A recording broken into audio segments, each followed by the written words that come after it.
Alright guys, in this video I'm going to go over how to beat the London. So London is a very popular opening. Um, I don't know why more people don't play this variation. I've actually played it a couple times and with just great results. My students have played it too, no sweat. We like this line a lot. So first let me go over normal London and then I'll go over the meta London.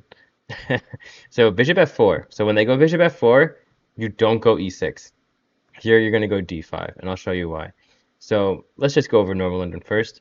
So against the London, what's always super effective is just going Grunfeld. So, and if you don't play the Grunfeld, it's okay. Like I don't even play the Grunfeld that much, but against the London, it's like low-key cheat code. So all you have to know is fianchetto, castle, and after you castle, c5 is always a good move. So you can just always go c5 here. And actually, let me add the engine so y'all can see. But I'll go over a couple lines with you guys, but c5 always like the best move or the second best move in the variation. Now, if they try to take it, at least in this one, a lot of times knight c6 is good, knight fd7 is good, you get your pawn back, and you hit b2. So, I mean, there's a million ways to kind of play this position. Now let me show you some other variations. For example, let's say bishop d3, castle, castle, surprise, surprise, c5. Knight h5 is there. It's a little bit more sus. And then same kind of deal. Is it the same? Did I just do that? Let's say c3, castle, bishop d3. So here we can go to h5 and get the bishop, but like I said, c5 is still going to be a great move. And if they take it, we have the same deal. You can go knight d7, because if they go b4, which some of them do, like I didn't believe it, but I got b4 a couple times, and it's just great. So knight d7, like let's just say b4 for example. Yeah, knight e4 is always like your bishop is a god on this diagonal. Like his knight can't move. Super super strong. Now okay, let's go a little bit more complicated. Let's do Jabava London. So this one, not really a big difference, I would say. If they go h4, once again c5, like I said, is always a good move. If they try to go all out attack, I think you just pound the dark squares. Um, and last but not least, if they go knight b5. Knight b5 is also somewhat popular, I would say. Let's say like e3, bishop g7, knight b5. And the big thing to know here is, okay, you have to go knight a6. Don't kick the knight until you castle. If you go c6, then this knight is a bit loose. So castle, let's say bishop d3. Now, okay, so here let's say h3, because you can go knight h5 there.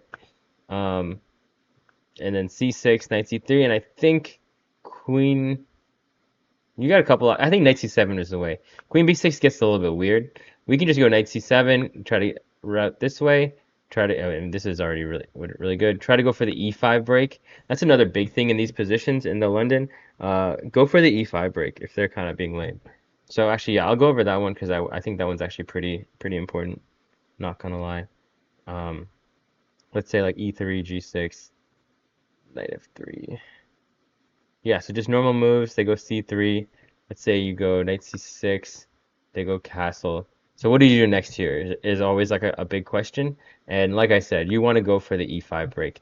So you can go knight fd7, rook e8, and e5. And then you pretty much just have a better position. You have more space. You equalize with black. And eventually you just kind of push all your pawns to keep going. But yeah, after that, basically, there's just literally nothing you have to worry about against London.